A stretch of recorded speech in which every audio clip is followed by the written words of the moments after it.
Cruise ship companies will save up to $100,000 in a single New Zealand visit when levies are slashed this week. The October 1st change to the passenger levy means instead of getting charged $8.29 for every passenger at every port, cruise ships will only pay $3.30. Cruise New Zealand chairman Craig Harris says that the levy is going down to what it should have been, and the Maritime New Zealand miscalculated it. He says that it has cost the industry over $4 million in the past 3 years, and if the cuts weren't made this time, the cruise ships would have to bypass these ports. Starting in mid-October, Port Canaveral will be home to another ship and an entirely new cruise line. The Norwegian Sun will sail from the port through April, providing longer cruises to the Caribbean, additional revenue for the port and a new concept in the industry: freestyle cruising. This will be the first time in 11 years that a Norwegian cruise line ship has been based at the port, according to Rosalind Harvey, Director of Communications and Community Affairs for the Canaveral Port Authority. The cruise line has a 2-year agreement with the port.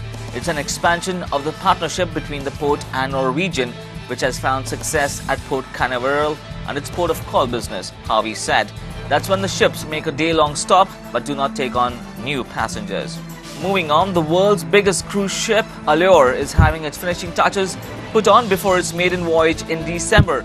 Royal Caribbean International's newest super-sized ship is bigger than Oasis, allowing it to claim the title of the biggest cruise ship in the world. Allure of the Seas is officially 5 mm longer than the 360-meter Oasis of the Seas. It's just 5 mm, but that's not enough for me, news.com.au quoted Hernan Zini, who is the captain of the ship, as proudly saying, Allure of the Seas will run Caribbean cruises from her home of Port Everglades in Florida.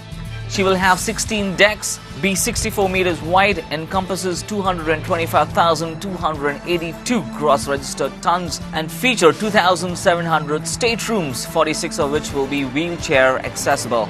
The ship will carry a maximum of 6,296 passengers and 2,394 crew, effectively making it a town. That's all the cruise news we have for you today. We'll be back with more news making waves in the maritime industry. See you then.